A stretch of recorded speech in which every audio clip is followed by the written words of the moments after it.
Get out. I said get out.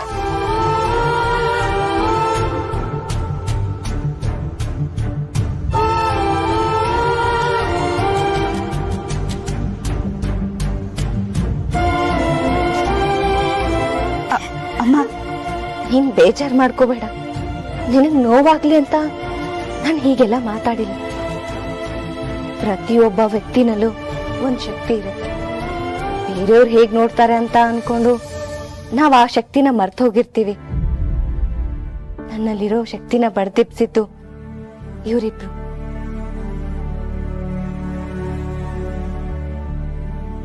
ನಾನ್ ಇನ್ಮೇಲೆ ಮೂಲೆಯಲ್ಲಿ ಕೂತ್ಕೊಂಡು ಕೊರ್ಗಲ್ಲ. ಓದಿದ್ದೀನಿ, ದುಡಿತೀನಿ, ಸಂಪಾದನೆ ಮಾಡ್ತೀನಿ. ನನ್ ಕಾಲ್ ಮೇಲೆ ನಾನ್ ನಿಂತ್ಕೋತೀನಿ. ನನ್ ಗುಣ ನೋಡಿ, ನನ್ನ ಆಟಿಟ್ಯೂಡ್ ನೋಡಿ ಇಷ್ಟಪಡೋ ಹುಡುಗ ಸಿಕ್ಕಿದ್ರೆ ಮದ್ವೆ ಆಗ್ತೀನಿ. ಹಾಗೆ ನನ್ ತರಾನೇ ಇರೋ ಎಷ್ಟೊಂದ್ ಜನಕ್ಕೆ ನಾನ್ ಕಾನ್ಫಿಡೆನ್ಸ್ ತುಂಬ್ತೀನಿ.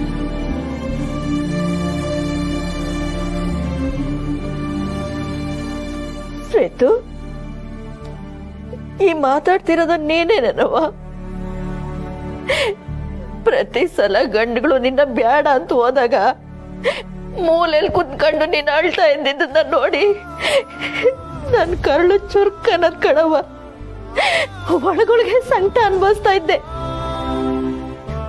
ಆ ನೋವನ್ನೆಲ್ಲ ಕೋಪ ಮಾಡ್ಕೊಂಡು ನಿನ್ ಯಾಕೆ ತೀರಿಸ್ಕೊಂಡ್ಬಿಡ್ತಿದ್ದೆ.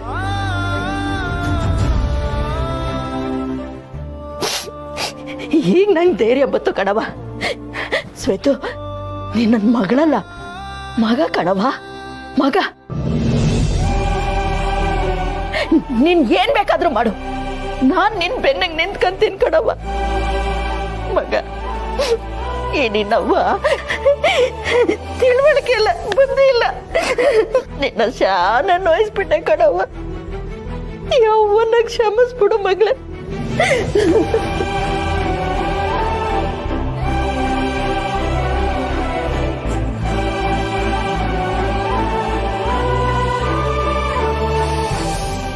ಭಗವಂತ, ಕರ್ದ್ಯಾ ಶಿವಪ್ರಸಾದ್? ಭಗವಂತ, ಬಂದ್ಯಾ? ಅಯ್ಯೋ, ನನಗೆ ಎಷ್ಟು ಖುಷಿ ಆಗ್ತದೆ ಗೊತ್ತಾ. ನೋಡು, ನೀನ್ ಕೊಟ್ಟ ಐಡಿಯಾ ಸೂಪರ್ ಆಗಿ ವರ್ಕೌಟ್ ಆಗಿದೆ. ನೋಡು, ಎಂಥ ಸಂದರ್ಭ ಬಂದಿದೆ. ನಾನು ಈಗಲೂ ಅದನ್ನೇ ಹೇಳ್ತಿದ್ದೀನಿ ಶಿವಪ್ರಸಾದ್. ನನ್ನ ಬಣ್ಣ ಕಪ್ಪು, ನನಗೆ ಕೂದ್ಲಿಲ್ಲ, ನಾನು ಸ್ಥೂಲಕಾಯವಾಗಿದ್ದೀನಿ, ನನ್ನ ಅಡಿಗೆ ಸರಿ ಇಲ್ಲ, ನಾನು ಮಾತಾಡುವಾಗ ತೊದಲ್ತೀನಿ. ಈ ರೀತಿ ಹಲವಾರು ತೊಂದರೆಗಳನ್ನ ಹೇಳ್ಕೊಂಡು ನಿಮ್ಮನ್ನ ನೀವು ಕೀಳಾಗಿ ನೋಡ್ಬೇಡಿ. ನಮ್ಗೆ ಯೋಚನೆ, ಏಯ್, ಗಣೇಶ ವಿಸರ್ಜನೆಗೆ ಹೋಗೋ ಹುಡುಗ್ರೆ ಟ್ರಾಫಿಕ್ ಜಾಮ್ ಆಗ್ಬಾರ್ದು ಅಂತ ಸೈಡಲ್ಲಿ ಹೋಗ್ತಾರೆ. ಅಂತದ್ರಲ್ಲಿ ಕಾಲ್ ಅಗಲ್ಸ್ಕೊಂಡು ನಿಂತಿದ್ಯಾ ರೋಡ್ ಮಧ್ಯೆ. ಯಾಕಮ್ಮ ಮನ್ಲಿ ಹೇಳ್ ಬಂದಿದ್ಯಾ? ಹೇಳ್ ಬಂದಿದ್ದೀನಿ, ಸ್ಟೇಷನರಿ ಅಂಗಡಿಗೆ ಹೋಗಿ ಬೇಗ ಬರ್ತೀನಿ ಅಂತ. ಆಗ ನನ್ನ ಹೆಂಡತಿ ಜ್ಯೂಸ್ ತಗಮ್ಮ ಅಂತ ಹೇಳಿದ್ಲು, ಅದಕ್ಕೂ ಆಗಲ್ಲ ಅಂತ ಹೇಳ್ ಬಂದಿದ್ದೀನಿ. ಏನಂಗಂದ್ರೆ ನಿನ್ನ ಹೆಂಡತಿಗೆ ನಾನ್ ಜ್ಯೂಸ್ ತಗೊಂಡೋಗ್ಬೇಕಾ? ನಾನ್ ಯಾರು ಅಂತ ಗೊತ್ತೇನಮ್ಮ? ನೀನ್ ಆಕೇಸಾ? ಸಾರಿ ಗುರು, ಗೊತ್ತಾಗ್ಲಿಲ್ಲ. ಏನ್ ಗೊತ್ತಾಗ್ಲಿಲ್ಲ? ನಿನ್ನ ಮೆದುಳು ವರ್ಕಿಂಗ್ ಕಂಡೀಷನ್ ಅಲ್ಲಿ ಇಲ್ಲ ಅನ್ನೋ ವಿಷಯ ನನಗೆ ಕನ್ಫರ್ಮ್ ಆಯ್ತು. ಆದ್ರೂ ಇಷ್ಟು ಸಣ್ಣ ವಯಸ್ಸಿಗೆ ನಿನಗೆ ಹಿಂಗ ಆಗ್ಬಾರ್ದಾಗಿತ್ತು. ಯಾವ್ದಕ್ಕೂ ಟೈಮ್ ಸರಿಯಾಗಿ ಮಾತ್ರೆಗಳು ತಗೊಳಪ್ಪ. ಬೇಡ ಕಣ, ಮತ್ ಕಿಂಡಲ್ ಮಾಡ್ತಾ ಇದ್ಯಾ? ನೋಡು, ನಾನ್ ಇಲ್ಲಿ ಲೋಕಲ್ ಲೈಟು. ನೀನ್ ಲೋಕಲ್ ಲೈಟ್ ಆದ್ರೆ ನಾನ್ ನಾಕ್ಸ್ಲೈಟ್. ನಕ್ಸಲೈಟ್ ಆದ್ರೆ ನಾನ್ ಟೆರರಿಸ್ಟ್. ನೀನ್ ಟೆರರಿಸ್ಟ್ ಆದ್ರೆ ನಾನ್ ಟೆರರ್. ನೋಡಕೊಳ್ಳೆ ಬೆಂಕಿ ಕಡ್ಡಿಗೆ ಪ್ಯಾಂಟು ಸೆಟ್ ಹಾಕ್ದಂಗಿದ್ಯಾ. ಈ ನಡೆದಾಡೋ ವ್ಯಾಯಾಮ ಶಾಲೆಗೆ ಆವಾಜ್ ಹಾಕ್ತಿ, ಆವಾಜು. ಬೇಡ ಕಣ, ಬೇಡ. ಅವಾಗ್ಲಿಂದ ನೋಡ್ತಾ ಇದ್ದೀನಿ ಬೆಂಕಿ ಕಡ್ಡಿ ಎದ್ದಿದ್ಯಾ. ಅದೇ ಬೆಂಕಿ ಕಡ್ಡಿ ಗೀರ್ ಇಟ್ಟ ಅಂದ್ರೆ ದಕ್ಕ ದಕ್ಕ ದಕ್ಕ ದಕ್ಕ ಉರ್ದೋಗ್ಬಿಡ್ತೀಯಾ. ನೀನ್ ಇಡೋ ಬೆಂಕಿನ ನಾನು ಉಫ್ ಅಂತ ಆರಿಸ್ಬಿಡ್ತೀನಿ. ತಲೆ ಕೆಟ್ಟಿದೆ ಕಣಲೇ. ಅದಕ್ಕೆ ಹೇಳಿದ್ದು ಟೈಮ್ ಸರಿಯಾಗಿ ಮಾತ್ರ ತಗೋ ಅಂತ. ನನ್ಗೆ ಕಿಂಡಲು ಪಿತ್ತನೆ ತೆಗಿರಿಸ್ತಿದ್ಯಾ. ಬೇಡ ಕಣ, ನೀನ್ ಜಾಸ್ತಿ ತಿಕ್ಕಿರ್ತಿದ್ರೆ ಮನೆಗ್ ನುಗ್ಗೊಡಿತೀನಿ. ಮನೆ ಏನಾರ ಬಾಗ್ಲಾಕಿದ್ರೆ ಕಿಟಕಿಯಿಂದ ನುಗ್ಗಾರ ಸರಿ ನಿನ್ನ ಹೊಡೆದ ಹೊಡಿತೀನಿ. ಹೊಡೆದ್ಬಿಡ್ತಾನೆ. ಏನ್ ದೊಡ್ಡ ಆರ್ನಾಳ್ ಶಿವಾಜಿ ನಗರ್ ಇವನು.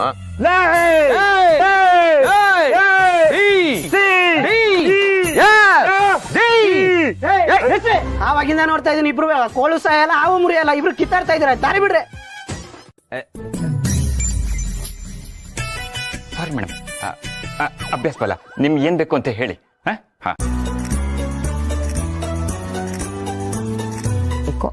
ಆಮೇಲೆ ಕರೀತಲ್ಲ, ಅದನ್ನ ಈ ಕಡೆಯಿಂದ ಅದು. ಆಮೇಲೆ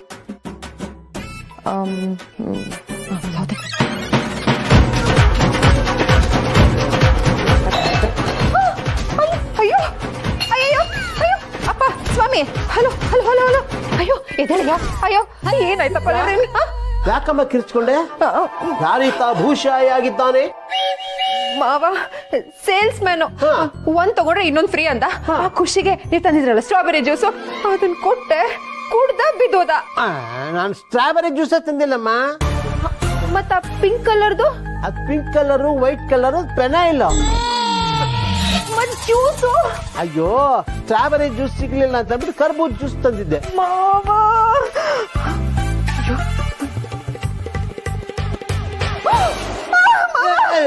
ಮೆತ್ತಗಮ್ಮ, ನನಗೆ ಹೆದರಿಕೆ ಆಗ್ತಿದೆ. ಹೋಗ್ಬಿಡ. ನನ್ ಕೈಯಾರ ಅನ್ಯಾಯವಾಗ ಒಂದ್ ಕೊಲೆ ಮಾಡ್ಬಿಟ್ಟೆ. ಹೋಗ್ಬಿಡ. ಯಾರು ಕೇಳಿಸ್ಕೊಂಡ್ರೆ ನಮಗೆ ತೊಂದರೆ ಆಗುತ್ತೆ. ಮೊದ್ಲು ಬಾಗ್ಲಾಕು, ಆಮೇಲೆ ಇವನ್ನ ಬಚ್ಚಿಟ್ಬಿಟ್ಟು ಏನ್ ಮಾಡೋದಂತ ಆಮೇಲೆ ಯೋಚನೆ ಮಾಡೋಣ. ಎಲ್ಲಿಂದ ಬಂದು ಇಲ್ಲೇ ಬಂದು ಸತ್ನಲ್ಲ ಇವನು.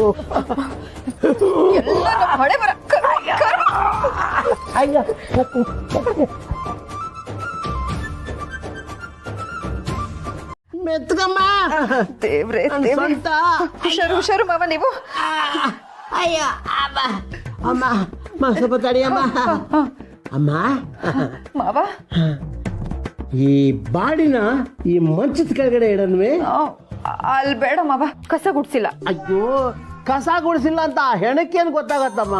ಇಟ್ಬಿಡೋಣ ಮಾರಿ. ಅಯ್ಯೋ ಬೇಡ ಮಾವ, ಅಲ್ಲಿ ಸೊಸೈಟಿಯಿಂದ ತಂದಿರೋ ಅಕ್ಕಿ ಇದೆ, ಅದು ಅಲ್ದೆ ಪಾಪ ಅಮ್ಮ ಊರಿಂದ ಕಳ್ಸಿರೋ ತೆಂಗಿನಕಾಯಿ ಇದೆ. ಅಯ್ಯೋ, ಮೈಲಿಗೆ ಆಗ್ಬಿಡುತ್ತೆ. ಮತ್ತೇನ್ ಮಾಡೋಣ? ಆ ಕಬೋರ್ಡಿನಲ್ಲಿ ಇಡೋಣವೇ? ಅಲ್ಲಿ ಬೇಡ. ಈ ಕಬೋರ್ಡಿನಲ್ಲಿ? ಅಲ್ಲಿಯೂ ಬೇಡ. ಆ ಕಬೋರ್ಡಿನಲ್ಲಿ? ಅಲ್ಲಿಯೂ ಬೇಡ. ಬಟ್ಟೆಗಳಿವೆ. ಅಲ್ಲಿಯೂ ಬೇಡ, ಇಲ್ಲಿಯೂ ಬೇಡ, ಮತ್ತೆಲ್ಲಿಡ್ಬೇಕಮ್ಮ? ಅದೇ ಗೊತ್ತಾಗ್ತಾ ಇಲ್ವೇ? ಅಮ್ಮ ಗಿರಿಜಾ, ಮಾವ ಆ ಮೂಲೆಯಲ್ಲಿ ಇಟ್ಬಿಡೋಣ. ಯಾಕೆಂದ್ರೆ ಯಾರು ಬರೋದಿಲ್ಲ. ಒಳ್ಳೆ ಐಡಿಯಾ, ಬನ್ನಿ ಮಾವ. ಶಿವಪ್ಪಣ್ಣರ, ಇದೇನು ಬೇಸಿದ್ದೈತೇನ್ರಿ? ಉಪವಾಸದ ದಿನ ಹಣ್ಣು ತಿನ್ಬೋದು, ಜ್ಯೂಸ್ ಕುಡಿಬಹುದು. ಅವ್ನು ಉಪವಾಸ ಮಾಡುವಾಗ ನೀರೇ ಕುಡಿಯಲ್ಲ, ಇನ್ ಜ್ಯೂಸ್ ಎಲ್ಲಿಂದ ಕುಡಿತಾನೆ? ಬಾಯಿಂದ. ಈಗೇನು ಇದನ್ನ ಕುಡಿದು ಇದು ಹೇಗಿದೆ ಅಂತ ಹೇಳ್ಬೇಕು ಅಷ್ಟೇ ತಾನೆ? ಆ ಕೆಲಸ ನಾನೇ ಮಾಡ್ತೀನಿ. ತಗೊಳ್ಳಿ, marvellous, extraordinary, fantastic, get out. ರೀ ಶಿವಪ್ಪನ, ನಿಮ್ ಒಬ್ಬರು ಒಪಿನಿಯನ್ ನಮ್ಗೆ ಬೇಕಾಗಿಲ್ರಿ. ನಾವೆಲ್ಲರಿಗೂ ಕುಡಿಸಿ ಎಲ್ಲರೂ ಒಪಿನಿಯನ್ ತಗೋಬೇಕತ್ರಿ. ನಮಗೆ ಟಾರ್ಗೆಟ್ ಕೊಟ್ಟಾರ ನೋಡ್ರಿ. ಅವ್ರು ಒಬ್ರು ಸೇಲ್ಸ್ ಮ್ಯಾನ್ ಆಗಿ ಸೇಲ್ಸ್ ಮಾಡೋದು ಎಷ್ಟು ಖರ್ಚು ಅಂತ ಗೊತ್ತಿರ್ತೈತ್ರಿ. ಅವ್ರ ಹೆಸರು ಏನು ಅಂದ್ರಲ್ಲ, ಓ ಪಾರ್ಥಿವರ ರೀ, ಪಾರ್ಥಿವರ. ಇವನ ಹೆಸರು ಪಾರ್ಥಿವ ಅಂತನ? ಕಿತ್ತೋದ್ ನನ್ನ ಮಗ. ಪಾರ್ಥಿವ ನಮ್ಮ ಮನೆಗೆ ಬಂದು ಪಾರ್ಥಿವ ಶರೀರನೇ ಆಗ್ಬಿಟ್ನಾ? ಅಯ್ಯೋ ದೇವ್ರೆ. ಅಯ್ಯ ಅಣ್ಣ, ಮುಖ ಏನ್ ನೋಡ್ತಿ? ನೀ ಹಾಕ. ಅವರು ಉಪವಾಸ ಮಾಡಿ ಸುಸ್ತಾಗಿ ಮಲ್ಕೊಂಡಾರ, ನಾವು ಎಬ್ಸಿ ಕುಡ್ಸೋಣಂತ. ಇರಿ ಇರಿ ಇರಿ, ಅದು ತುಂಬಾ ಸೆನ್ಸಿಟಿವ್. ಒಂದ್ಸರಿ ಏನಾದ್ರು ಮಾಡಬಾರ್ದು ಅಂತ ಅನ್ಕೊಂಡ್ರೆ 100% ಮಾಡಲ್ಲ. ಅಯ್ಯ ಶಿವಪ್ಪಣ್ಣರ, ನಾವು ಅಷ್ಟ ಇಟ್ಸ್ ವೆರಿ ಸೆನ್ಸಿಟಿವ್ ಪರ್ಸನ್ಸ್. ನಾವು ಒಂದು ಸರಿ ಮಾಡ್ತೀವಿ ಅಂತಂದ್ರ ಅದು ಮಾಡೇ ತಿರ್ಬೇಕ್ರಿ. ನೀವು ಜರುಗ್ರಿ, ನಾವು ಕುಡಿಸ್ತೀವಿ. ಬಣ್ಣ ಏನ ಹಿಡ್ಕೊ, ನಾ ಬಾಯ್ತಿದ್ದೇನೆ.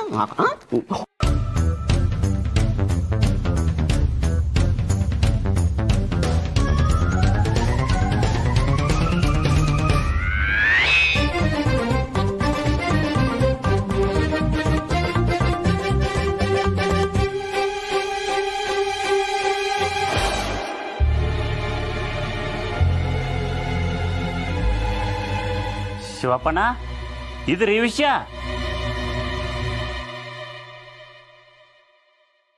ಅಯ್ಯಯ್ಯೋ, ಮ್ಯಾಟ್ರ್ ಜ್ಯೂಸ್ ತರ ಹೊರಗೆ ಬಂದ್ಬಿಡ್ತಾ? ಏನಪ್ಪ ಮಾಡ್ಲಿ ಇವಾಗ?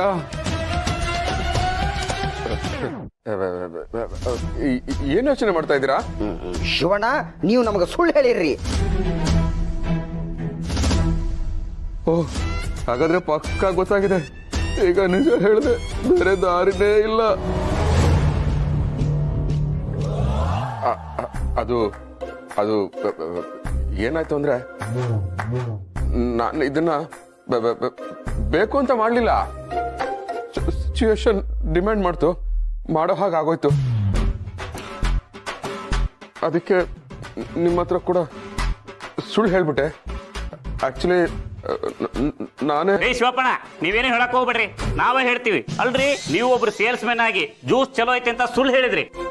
ಆದ್ರೆ ಅವರು ನಿದ್ದೆ ಮಾಡಕತ್ತಿದ್ರು ನಾವು ಕುಡಿಸಿರೋ ಜ್ಯೂಸ್ನ ಹೊರಗೆ ಹುಗುಳಿ ಅದು ಚಲೋ ಇಲ್ಲ ಅಂತ ಕರೆ ಹೇಳಕತ್ತಾರ. ಸದ್ಯ ತೊಲಗಿದ್ರು. ಇವಾಗ ಇದನ್ನ ಎಲ್ಲಿ ಅಂತ ಸಾಗಿಸ್ಲಿ? ನಮ್ಮ ಮನೇಲಿ ಇರೋದೇ 2 ರೂಮು. ಆ ರೂಮಿಂದ ಈ ರೂಮಿಗೆ ತಗೊಂಡೋದ್ರೆ logically, technically, grammatically it is wrong. ಏನು ಮಾಡಲಿ? ಆದರೂ ನಮ್ಮ ರೂಮಲ್ಲೇ ಇದ್ರೆ ಗಿರಿ ಅವಾಗ ಬರ್ತಾ ಇರ್ತಾಳೆ. ಮಕ್ಕಳ ರೂಮ್ ಆದರೆ ಮಕ್ಕಳು ಸಂಜೆವರೆಗೂ ಬರಲ್ಲ. ಇದನ್ನ ಸದ್ಯಕ್ಕೆ ಅಲ್ಲೇ ಇಡ್ತೀನಿ, ಆಮೇಲೆ ನೋಡ್ಕೊಳ್ಳೋಣ.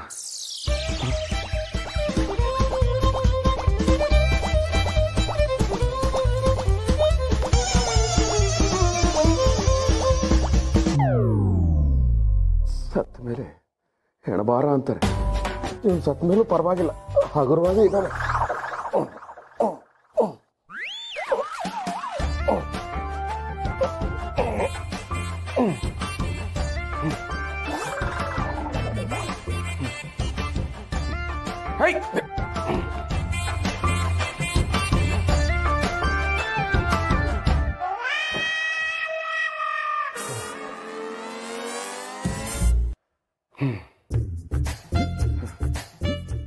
ಡಬ್ಬ ನನ್ನ ಮಗನೇ, ಸಹಾಯಕ್ಕೆ ನನ್ನ ಮನೆನೇ ಬೇಕಾಗಿತ್ತ ನಿನಗೆ? ಪಾಪ ಒಳ್ಳೆಯವ್ರು ಅನ್ಸ್ಕೊಳ್ಳೋಕೆ ಈ ಜಗತ್ತಲ್ಲಿ ಎಷ್ಟೋ ಜನ ದಿನ ಸಾಯ್ಬೇಕಾಗತ್ತೆ. ಕಡೆಗೆ ಸತ್ತ ಮೇಲೆ ಅವನೆಂತ ಕೆಟ್ಟವನೇ ಆಗಿರಲಿ, ಅಯ್ಯೋ ಪಾಪ ಒಳ್ಳೆ ಮನುಷ್ಯ ಸತ್ತೋದ ಅಂತಾನೆ ಹೇಳೋದು. ಸತ್ತ ಮೇಲೆ ಮುಗಿಸ್ಕೊಳ್ತಾ ಇರೋ ಏಕೈಕ ವ್ಯಕ್ತಿ ಅಂದ್ರೆ ನೀನೇ ಅನ್ಸುತ್ತೆ ಕಣ. ಗಿರ್ಜಮ್ಮ, ಕಾಶಿ, ಅಯ್ಯೋ ಕಾಶಿ ಮೊದಲೇ ಪೊಲೀಸು. ಈ ವಿಷಯ ಅವನು ಗೊತ್ತಾದ್ರೆ ಅಷ್ಟೇ ಕತೆ. ಏನ್ ಮಾಡ್ಲಿ? ಏಯ್, ಕಾಶಿ ಬಂದಿದ್ದಾನೆ. ಅವನು ಹೋಗೋವರೆಗೂ ಸೈಲೆಂಟ್ ಆಗಿರು. ಸೌಂಡ್ ಮಾಡಿದ್ರೆ ಅಷ್ಟೇ.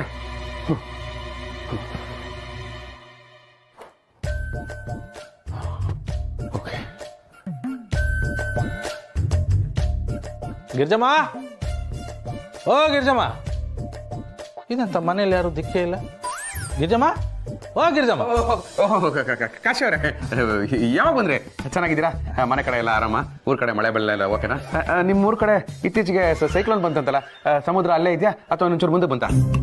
ಎಂತಕ್ ಮಾರ್ರೆ, ಇವತ್ತು ನೀವು ಒಂದು ನಮ್ಮನೆ ಮಾತಾಡ್ತಿದ್ರಿ ಅಲ್ಲ, ನಮ್ಮ ಮನೆ ಪಕ್ಕದ ಬೀದಿಯಲ್ಲೇ ಇಪ್ಪುದಲ್ದ? ಗೊತ್ತು ನೀವಿಲ್ಲೇ ಪಕ್ಕದಲ್ಲಿರೋದು ಅಂತ. ಆದ್ರೆ ನೀವು ಕುಂದಾಪುರದವ್ರಲ್ವಾ, ಸ್ಥಳೀಯ ವಾರ್ತೆಗಳ ಬಗ್ಗೆ ನಿಮಗೆ ಮಾಹಿತಿ ಇದೆಯೋ ಇಲ್ವೋ ಅಂತ ತಿಳ್ಕೊಂಡೆ ಅಷ್ಟೇ. ಇವತ್ತೇನು ರಜದಲ್ಲಿದ್ರ್ಯಾ? ಇಲ್ಲ, ಟೆನ್ಷನ್ ಅಲ್ಲಿ ಇದ್ದೀರಿ. ತುಂಬಾ ಗಾಬರಿಯಲ್ಲಿದ್ಯಾ? ಏನ್ ಮಾಡಿದೆ? ಗಾಬರಿನಾ? ನಾನಾ? ಇಲ್ವಲ್ಲ, ನಾನೇನು ಮಾಡಿಲ್ಲ. ನಾನ್ ನೀನೇನಾದ್ರೂ ಮಾಡಿದ್ಯಾ ಅಂತ ಕೇಳಿದ್ದೆ. ಆದ್ರೆ ನೀನ್ ಯಾಕೆ ತುಂಬಾ ಭಯದಲ್ಲಿರೋ ಹಾಗೆ ಕಾಣ್ತಿದೆ. ನಾನೇನಾದ್ರೂ ಸಹಾಯ ಮಾಡಿಲ್ಲ? ಇಲ್ಲ ಭಗವಂತ, ಈ ವಿಷಯದಲ್ಲಿ ನೀನ್ ನನಗೇನು ಸಹಾಯ ಮಾಡಕ್ ಆಗಲ್ಲ. ಎಲ್ರು ಸಹಾಯಕ್ಕಾಗಿ ನನ್ನ ಹತ್ರ ಬರ್ತಾರೆ. ನೀನ್ ನೋಡಿದ್ರೆ ನನ್ನಿಂದ ಸಹಾಯ ಮಾಡಕ್ ಆಗಲ್ಲ ಅಂತ ಹೇಳ್ತಾ ಇದ್ದೆ. ಇದು ನನ್ನ ಇಮೇಜ್ಗೆ ಡ್ಯಾಮೇಜ್ ಆಗಲ್ಲ. ಅದು ನಮ್ಮ ಮನೇಲಿ ಒಂದ್ ಹೆಣ ಇದೆ. ಹೆಣನ? ಸತ್ತಿದಾನ ಬದುಕಿದಾನ? ಅಯ್ಯೋ, ಡೆಡ್ ಬಾಡಿ. ಡೆಡ್ ಬಡಿ? ಡೆಡ್ ಬಾಡಿ ಹೋದ ಬಳ್ಳಿಯಿಂದ ಹೂವು ಅರಳಬಲ್ಲದೆ ತಂತಿ ಹರಿದ ವೀಣೆ. ಏನ್ ಭಗವಂತ, ಹೆಣ ಬಿದ್ದಿದೆ ಅಂತ ಹೇಳಿದ್ರೆ ಸತ್ತಿದಾನ ಬದುಕಿದಾನ ಅಂತ ಕೇಳ್ತೀಯ? ಸತ್ಮೇಲೆ ತಾನೆ ಹೆಣ ಡೆಡ್ ಬಾಡಿ ಆಗೋದು. ಬೆಳಗ್ಗೆ ನನ್ನ ಜೊತೆ ಒಬ್ಬ ಕಿರಿಕ್ ಮಾಡ್ಕೊಂಡ ಇದೇ ಜಾಗದಲ್ಲಿ, ಅದೇ ಸೇಲ್ಸ್ ಮ್ಯಾನು, ನಿನಗೂ ಗೊತ್ತಲ್ಲ. ಅವನು ಔಟ್ ಆಫ್ ಸ್ಟಾಕ್ ಅಂತ ಹೇಳೋ ಬದಲು ಅವನೇ ಔಟ್ ಆಫ್ ಆರ್ಡರ್ ಆಗಿ ಔಟ್ ಆಫ್ ಸ್ಟೇಷನ್ ಹೋಗ್ಬಿಟ್ಟ. ನೀನ್ ಅವನ್ನ ಕೊಂದ್ಯಾ? ನಿನ್ನ ಒಳ್ಳೆ ಕಲೆಗಾರ ಅನ್ಕೊಂಡಿದ್ದೆ, ಕೊಲೆಗಾರ ಅಂತ ಅನ್ಕೊಂಡಿರ್ಲಿಲ್ಲ. ಅಯ್ಯೋ ಭಗವಂತ, ನನ್ ಬೇಕು ಅಂತ ಕೊಲೆ ಮಾಡ್ಲಿಲ್ಲ. ನಿನ್ ಹೆಂಗ್ ಹೇಳಿ? ಇಟ್ ಇಸ್ ಜಸ್ಟ್ ಪ್ರಚೋದನೆಗೆ ತಕ್ಕ ಪ್ರತಿಕ್ರಿಯೆ. ಆ ಟೈಮಲ್ಲಿ ಇನ್ಸ್ಟೆಂಟ್ ಆಗಿ ರಿಯಾಕ್ಟ್ ಮಾಡಕ್ ಹೋಗಿ ಬಿಚ್ಚಿ ಹೊಡೆದೆ, ಅವನ ಪಚ್ಚಿ ಆಗ್ಬಿಟ್ಟ. ಈಗ ಕೊಲ್ಲು ಹುಡುಗಿ ಒಮ್ಮೆ ನನ್ನ ಹಾಗೇ ಸುಮ್ಮನೆ ಅಂತ ಗಣೇಶ್ ಹೇಳಿದ್ರು, ಪೂಜಾ ಗಾಂಧಿ ಕೊಂದ್ಬಿಟ್ಲಾ? ಇಲ್ಲ ಅಲ್ವಾ? ಕೊಲ್ತಾಳಲ್ಲಪ್ಪೋ, ಕಣ್ಣಲ್ಲೇ ಕೊಲ್ತಾಳಲ್ಲಪ್ಪೋ ಅಂತ ಉಪೇಂದ್ರ ಹೇಳಿದ್ರು, ಹಾಗಂತ ರಮ್ಯಾ ಕೊಲೆಗಾರ್ತಿನ? ಇಲ್ಲ ಅಲ್ವಾ? ನಾನು ಹಾಗೇನೆ ನನ್ ಬೇಕು ಅಂತ ಮಾಡ್ಲಿಲ್ಲ ಭಗವಂತ. It just happened. ನೀನು ಬೇಕು ಅಂತ ಏನು ಮಾಡ್ಲಿಲ್ಲ, ಆದ್ರೆ ಕಾನೂನಿನ ಪ್ರಕಾರ ಏನೇನ್ ಆಗ್ಬೇಕೋ ಅದ್ ಹಾಗೇ ಆಗುತ್ತೆ. ನೀನ್ ಹೆದರ್ಕೋಬೇಡ. ಅಯ್ಯೋ ಭಗವಂತ, ತುಂಬಾ ಒಳ್ಳೆ ಫ್ರೆಂಡು, ಕೆಲವು ಸರಿ ತುಂಬಾ ಹಾವಳಿ ಕೊಡ್ತಾನಂತೆ. ಹಾಗೆ ನೀನು ಮಾತಾಡು, ಯಾರಾದ್ರೂ ಕೇಳಿಸ್ಕೊಂಡ್ಬಿಟ್ರೆ. ಇಲ್ಲ ಈ ವಿಷಯನ ಹೊರಗೆ ಬರಕ್ ಬಿಡೋದಿಲ್ಲ. ಹೇಗಾದ್ರೂ ಮಾಡಿ ಆ ಹೆಣನ ಎಲ್ಲಾದ್ರೂ ದಫನ್ ಮಾಡ್ಬಿಡ್ತೀನಿ. ಶಿವಪ್ರಸಾದ್, ತುಂಬಾ ದೊಡ್ಡ ಯೋಜನೆ ಹಾಕೊಂಡಿದ್ದೆ. ಈ ಮೊದಲು ಎಲ್ಲಿದ್ದೆ ನೀನು? ಬದುಕ್ಬೇಕಲ್ಲ ಭಗವಂತ, ಅದಕ್ಕೆ ಈ ವಿಷಯ ಪೊಲೀಸರಿಗೆ ಗೊತ್ತಾಗ್ಬಾರ್ದು. ಅದ್ರಲ್ಲೂ ನಿನ್ನ ಕಾಶಿಗಂತೂ. ಅಯ್ಯಯ್ಯೋ, ಕಾಶಿ ಮನೇಲೇ ಇದ್ದಾರೆ. ಏನ್ ಹೇಳ್ತಿದ್ಯಾ ಶಿವಪ್ರಸಾದ್? ಕುರಿನ ಕಾಯಕ್ಕೆ ತೋಳನ್ ಬಿಟ್ಟಿದ್ಯಾ, ಹಾಲ್ ಕಾಯಕ್ಕೆ ಬೆಕ್ಕನ್ ಬಿಟ್ಟಿದ್ಯಾ? ಕಾಶಿಗೇನಾದ್ರೂ ವಿಷಯ ಗೊತ್ತಾದ್ರೆ ನೀನ್ ಹಗ್ಗದ ಕೊನೆ ತನಕ ಹೋಗೋದಂತೂ ಗ್ಯಾರಂಟಿ. ಕೈಗೆ ಉಂಗ್ರ ಹಾಕಿಸ್ಕೋಬಹುದು, ಟ್ಯಾಟು ಹಾಕಿಸ್ಕೋಬಹುದು, ಕಡೆ ಪಕ್ಷ ಕಡಾನು ಹಾಕಿಸ್ಕೋಬಹುದು, ಆದ್ರೆ ಈ ಬೇಡಿ ಬೇಡ. ಬೇಡ ಅಂದ್ರೆ ಬುಡುಗತ್ತ ಮರ್ರ. ಅಯ್ಯೋ ಗಿರಿ, ಅಪ್ಪ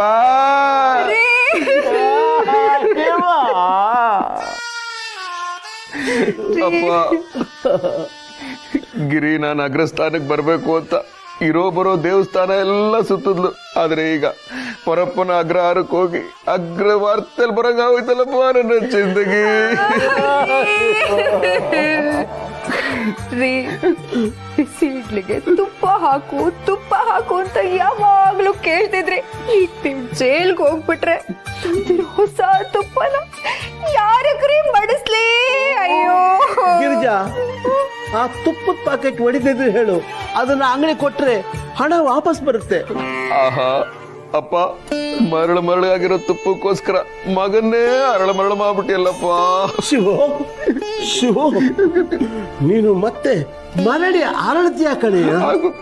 ಜೀವನದಲ್ಲಿ ಇಂಜಿನಿಯರ್ ಆಗೋದಕ್ಕೆ ಕೋರ್ಸ್ ಇದೆ, ಲಾಯರ್ ಆಗೋದಕ್ಕೆ ಕೋರ್ಸ್ ಇದೆ, ಆದ್ರೆ ಜೈಲಿಗೆ ಹೋಗೋದಕ್ಕೆ ಯಾವ ಕೋರ್ಸ್ ಇಲ್ಲ ಕಣೋ.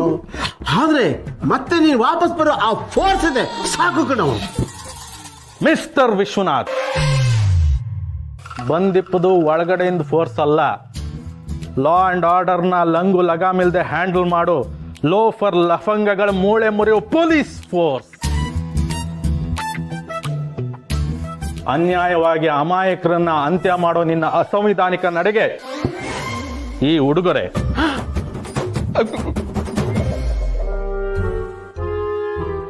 ಕಾಶಿ ಅವರೇ, ಅಜ್ಜಿ ಮನೆ ಮರೆತರು ಬಜ್ಜಿ ಮನೆ ಮರಿತಾರ. ಎಂತಂದ್ರಿ ಮರ್ರೆ? ಬಜ್ಜಿ.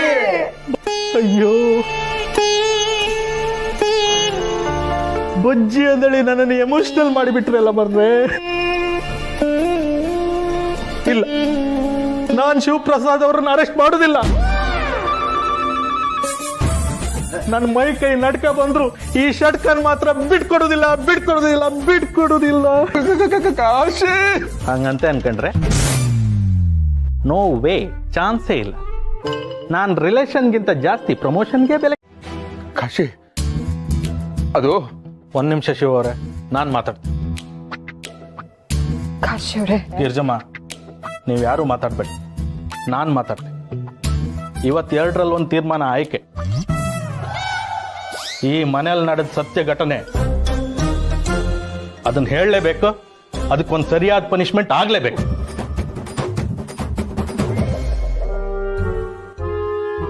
ಕಾಶಿ, ನೀವೇನ್ ಹೇಳಕ್ ಹೊರಟಿದಿರೋ ನನಗೆ ಗೊತ್ತು. ಅದು ಬೇಕು ಅಂತ ಆಗಿದ್ದಲ್ಲ, ಮಿಸ್ ಆಗಿ ಮಿಸ್ಟೇಕ್ ಆಗೋಯ್ತು. ಹೌದು ಕಾಶಿ ಅವ್ರೆ, ಮಿಸ್ ಆಗಿನೇ ಆಗಿದ್ದು.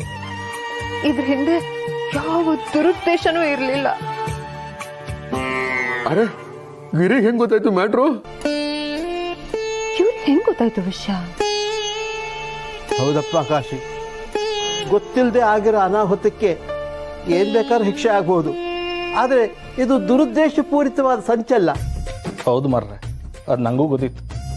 ಆದ್ರೆ ಎಂತ ಮಾಡೋಕಂತ ಹೇಳಿ, ವಿಧಿ ಕೈವಾಡ ಅಂದೇಳಿ ಒಂದಿರುತ್ತಲ್ಲ ಮರ್ರೆ, ಅದ್ರ ಎದುರಿಗೆ ನಾವೆಲ್ಲ ಬಚ್ಚಗಳು. ಈ ಮನೆಯಲ್ಲಿ ಒಂದು ಕೊಲೆ ಆಯ್ತು. ಆ ಕೊಲೆನ ನಾನೇ ಮಾಡಿದ್ದು.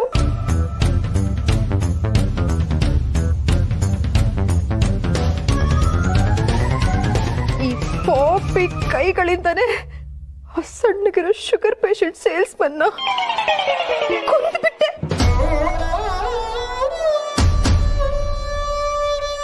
ಗಿರಿ, ಗಂಡನ ಮೇಲೆ ಪ್ರೀತಿ ಇರಬೇಕಾಗಿರೋದಿಷ್ಟು, ಗಂಡ ಮಾಡಿರೋ ಕೊಲೆನೆ ನಾನ್ ಮಾಡಿರೋದು ಅಂತ ಹೇಳೋಷ್ಟಲ್ಲ.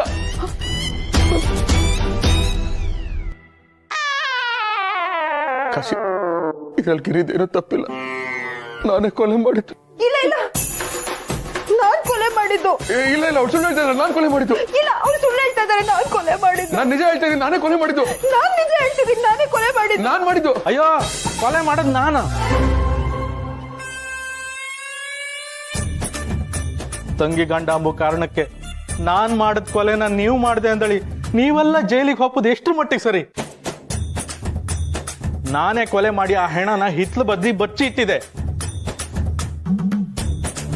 ಕಾಶಿ, ನೀನಾ? ಅಯ್ಯಯ್ಯೋ, ಕೊಲೆ ಮಾಡಿದ್ದು ನೀವಾ? ನಾನ್ ನೋಡಿದ್ರೆ ನಾನೇ ಕೊಲೆ ಮಾಡಿದ್ದೆ ಅಂತ ಎದ್ರುಕೊಂಡು ಓಡ್ ಬಂದ್ಬಿಟ್ಟಿದ್ದೆ. ಇಲ್ಲಿ ನೋಡಿದ್ರೆ ನಾನ್ ಕೊಲೆ ಮಾಡಿದ್ದು ಅಂತ ನೀವುಗಳು ಹೇಳ್ತಿದ್ದೀರಾ? ತಾಳ್ಮೆಗೆ ಅವರಿವರನ್ನೋ ವ್ಯತ್ಯಾಸ ಇರಲ್ಲ ಶಿವಪ್ರಸಾದ್. ತಾಳ್ಮೆನ ಗಳಿಸ್ಕೋಬೇಕಾದ್ರೂ ತಾಳ್ಮೆ ಅವಶ್ಯಕತೆ ಇದೆ. ತಾಳ್ಮೆ ಇದ್ರೆ ನೀವು ಎಂತ ಕಷ್ಟದ ಪರಿಸ್ಥಿತಿಯನ್ನು ಎದುರಿಸಬಹುದು. ತಾಳ್ಮೆ ಇಲ್ಲ ಅಂದ್ರೆ ಕಷ್ಟದ ಪರಿಸ್ಥಿತಿಯಲ್ಲಿ ನೀವೇ ಸಹಾಯ ಮಾಡ್ಕೊಳ್ದೇ ಇರೋ ಪರಿಸ್ಥಿತಿ ಉಂಟಾಗುತ್ತೆ. ಅವಸರದಲ್ಲಿ ಒಂದು ಕ್ಷಣ ನೀವು ತಾಳ್ಮೆಯಿಂದ ಇದ್ರೆ ಅದು ನಿಮ್ಮನ್ನ ನೂರಾರು ಕಷ್ಟಗಳಿಂದ ಪಾರು ಮಾಡುತ್ತೆ. ಈ ಜಗತ್ತಿನಲ್ಲಿ ತಾಳ್ಮೆ ಇದ್ದವನಿಗೆ ಎಲ್ಲವೂ ಸುಲಭ, ತಾಳ್ಮೆ ಇಲ್ಲದವನಿಗೆ ಎಲ್ಲವೂ ಕಷ್ಟ. ಸರಿ ಭಗವಂತ, ಇನ್ಮೇಲೆ ತಾಳ್ಮೆ ತಗೋತೀನಿ, ಇಲ್ಲ ಸಂಪಾದಿಸ್ತೀನಿ. ಈ ತಾಳ್ಮೆ ಪಾಠ ಹೇಳಕ್ಕೆ ಇಷ್ಟೆಲ್ಲ ಮಾಡಿದ್ಯಾ? ಅಷ್ಟೇ ಅಲ್ಲ ಶಿವಪ್ರಸಾದ್, ಮತ್ತೆ ಬೇಸರದಲ್ಲೋ ಕೋಪದಲ್ಲೋ ಹತಾಶೆಯಲ್ಲೋ ನೀವಾಡೋ ಮಾತು ನಿಮ್ಮನ್ನ ಸಂಕಷ್ಟಕ್ಕೀಡು ಮಾಡುತ್ತೆ. ನೀವಾಡೋ ಮಾತು ನಿಜ ಆದ್ರೆ ಏನಾಗ್ಬೋದು ಅನ್ನೋ ಸಣ್ಣ ಅರಿವಾದ್ರೂ ನಿಮಗಿರ್ಬೇಕು. ಇಲ್ಲದೆ ಹೋದ್ರೆ ನಿನಗಾದ ಪರಿಸ್ಥಿತಿನೇ ಎಲ್ರಿಗೂ ಆಗುತ್ತೆ.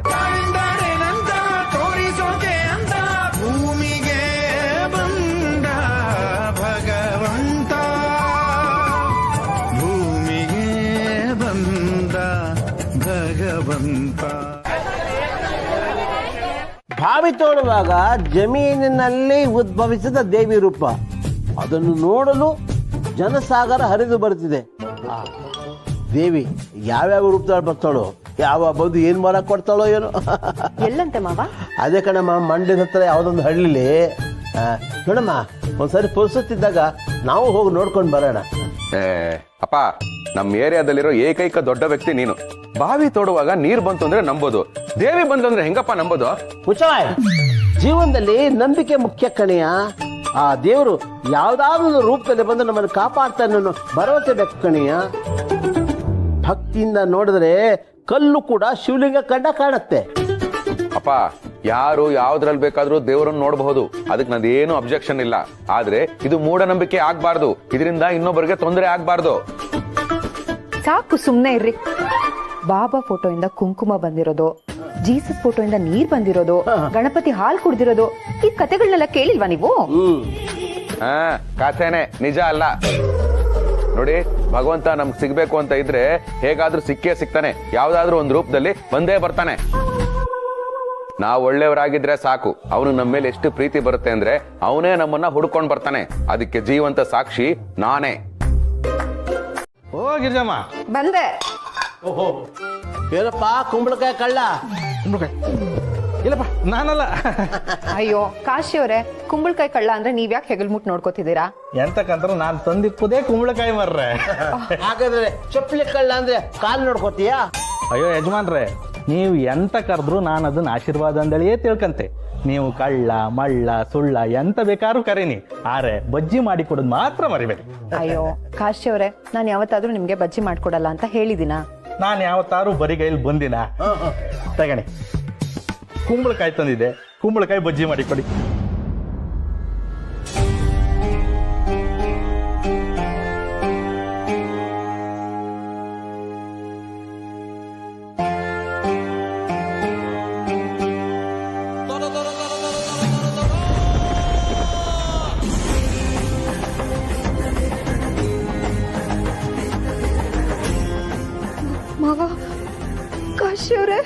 ಗಿರಿಜಮ್ಮ ಎಂತಾಯ್ತು? ಏನಾಯ್ತು ಗಿರಿಜಮ್ಮ? ನೋಡಿ, ಸಾಕ್ಷಾತ್ ಪರಮೇಶ್ವರ ಲಿಂಗ ಸ್ವರೂಪಿಯಾಗಿ ನಮ್ಮನೆಗೆ ಕುಂಬಳಕಾಯಿ ರೂಪದಲ್ಲಿ ಬಂದಿದ್ದಾನೆ. ಇಲ್ಲಿ ನೋಡಿ ಮಾವ.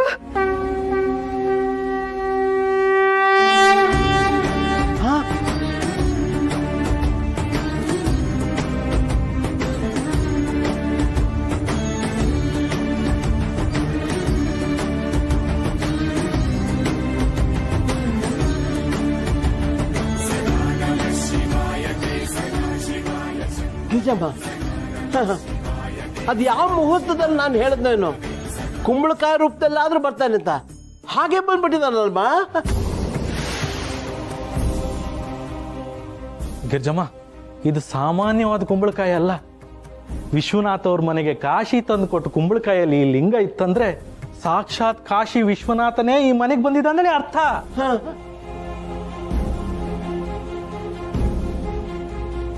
ಎಷ್ಟು ಪುಣ್ಯ ಮಾಡಿದ್ವಿ ನೋಡೋದಕ್ಕೆ. ಕಡೆಗೂ ಭಗವಂತ ನಮ್ಮೆಲ್ಲ ಕಣ್ಬಿಟ್ಬಿಟ್ನಮ್ಮ, ಕಣ್ಬಿಟ್ಬಿಟ್ಟ. ಹೌದು ಮಾವ.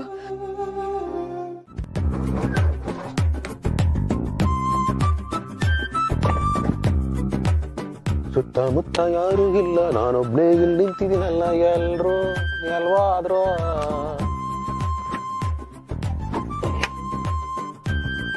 ಏನಿದು ಮಾಯೆ? ನಮ್ಮ ಶಂಕರಪುರ ಇವತ್ತು ನನ್ನ ಬ್ಯಾಂಕ್ ಖಾತೆ ಹಾಗೆ ಖಾಲಿ ಹೊಡೆಯುತ್ತಿದೆಯಲ್ಲ. ನಾನೇನಾದರೂ ತಡವಾಗಿ ಬಂದೇನೆ? ಇಲ್ಲ, ಸರಿಯಾದ ಸಮಯಕ್ಕೆ ಬಂದಿದ್ದೇನೆ.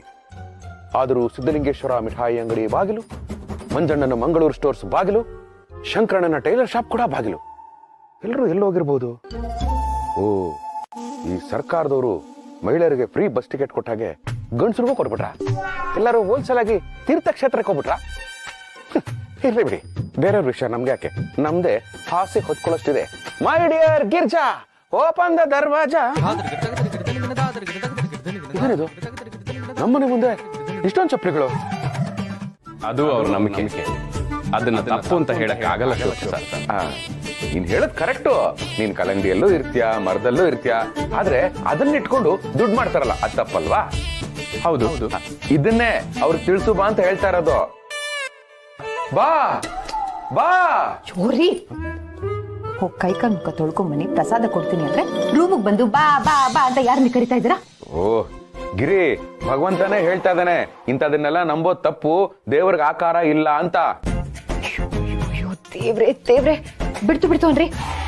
ಮನುಷ್ಯಂಗ್ ಆಕಾರ ಕೊಟ್ಟಿರೋ ಆ ಭಗವಂತಂಗೆ ಆಕಾರ ಇಲ್ಲ ಅಂದ್ಬಿಟ್ರ? ಮತ್ತೆ ನೀವು ಫೋಟೋದಲ್ಲೆಲ್ಲ ನೋಡೋದ್ ಏನ್ರಿ, ಅದ್ ಸುಳ್ಳ ಹಾಗಿದ್ರೆ? ನೋಡಿ, ಮೊದ್ಲೇ ನಾವು ಡೌನ್ ಅಲ್ಲಿ ಇದೀವಿ. ದೇವ್ರೇನಾದ್ರೂ ಶಾಪ ಕೊಟ್ರೆ ಗೋಡೌನ್ಗೆ ಹೋಗ್ಬಿಡ್ತೀವಿ, ಹುಷಾರು. ಅಲ್ಲ ಭಗವಂತ, ನನಗೆ ಆಕಾರ ಇಲ್ಲ ಅಂತ ನಂಬಿಸ್ತ್ಯಾ, ಇನ್ನೊಂದ್ ಕಡೆ ನನ್ನ ಹೆಂಡತಿನ ಚೂ ಬಿಡ್ತ್ಯಾ. Don't mistake me, this is kind of a double game. ಗೋಡೆ ನೋಡ್ಕೊಂಡು ಮಾತಾಡಕ್ಕಾಗತ್ತೆ, ಕುಂಬಳಕಾಯಿ ಅಪ್ಪಂಗೆ ಕೈ ಮುಗಿಯಕ್ಕಾಗಲ್ವಾ? ನೀವ್ ಸುಮ್ನೆ ಬನ್ರಿ. ಈಗ ಭಗವಂತ ನಮ್ಮ ಮನೆಗ್ ಬಂದಿದ್ದಾನೆ, ಇನ್ ಮುಂದೆ ನಮ್ ಕಷ್ಟ ಎಲ್ಲ ದೂರ ಆಗುತ್ತೆ. ಪ್ರತಿ ದಿನ ಚಮತ್ಕಾರ ಆಗ್ತಾನೆ ಇರುತ್ತೆ. ನೋಡ್ದ ಭಗವಂತ, ಗಿರಿ ಹೇಗೆಲ್ಲ ನಂಬ್ಕೊಂಡಿದ್ದಾಳೆ ಅಂತ. ಗಿರಿ, ಭಗವಂತ ಬಂದ್ರೆ ಚಮತ್ಕಾರ ಆಗೋದಿಲ್ಲ. ಇನ್ಫ್ಯಾಕ್ಟ್ ನಮ್ಮನೇಲಿ ಭಗವಂತ ಇದ್ದಾನೆ, ಅವ್ನು ನನಗೆ ಸಿಕ್ಕಿ 6 ತಿಂಗಳಾಗಿದೆ, ಆದ್ರೂ ನಾನು ಲ್ಯಾಟ್ರಿ ಹೊಡಿತಾ ಇಲ್ವಾ? ಅದನ್ನೆಲ್ಲ ಡೀಟೇಲ್ ಆಗಿ ನಿಮ್ಗೆ ಆಮೇಲೆ ಎಕ್ಸ್ಪ್ಲೈನ್ ಮಾಡ್ತೀನಿ. ಇನ್ 5 ನಿಮಿಷ ಕೈಕಾಲ್ ಮುಖ ತೊಳ್ಕೊಂಡ್ ಬಂದಿಲ್ಲ ಅಂದ್ರೆ ಏನ್ ಮಾಡ್ತೀರೋ ನಂಗೆ ಗೊತ್ತಿಲ್ಲ. ಇವಳೊಬ್ಳು, ಇವ್ರ ಅಪ್ಪ ಅಮ್ಮ 7 ಗಂಟಲಲ್ಲಿ ಲೌಡ್ ಸ್ಪೀಕರ್ ಇಟ್ಟು ಕಳ್ಸಿರ್ಬೇಕು. ನೀನೇನ್ ಮಾಡ್ತೀಯೋ ನಿನ್ಗೆ ಗೊತ್ತಿಲ್ವಾ? ಆದ್ರೆ ನಾನೇನ್ ಮಾಡ್ತೀನಿ ಅಂತ ನನಗೆ ಗೊತ್ತೋ. ಭಗವಂತನ ಕರ್ಕೊಂಡ್ಬಂದು ನಿಮ್ಮೆಲ್ಲರಿಗೂ ಸರಿಯಾಗಿ ಬುದ್ಧಿ ಹೇಳಿಸ್ತೀನಿ. ನೀನ್ ಬಾ ಭಗವಂತ ಹೊಟ್ಬಿಟ. ಡೈಲಾಗ್ ಕಂಪ್ಲೀಟ್ ಮಾಡೋಕ್ಕೂ ಬಿಡಲ್ಲ, ಹೊಟ್ಬಿಡ್ತೀಯ. ನೀನ್ ನನ್ನ ಫಾರ ಅಗೇನ್ಸ್ಟ್ ನನಗೆ ಡೌಟ್ ಆಗ್ತಾ ಇದೆ. ಆಗ್ಲೇ ಅಟ್ಲೀಸ್ಟ್ ವಾಯ್ಸ್ ಆದ್ರೂ ಬಂತು, ಈಗ ಅದೂ ಇಲ್ಲ.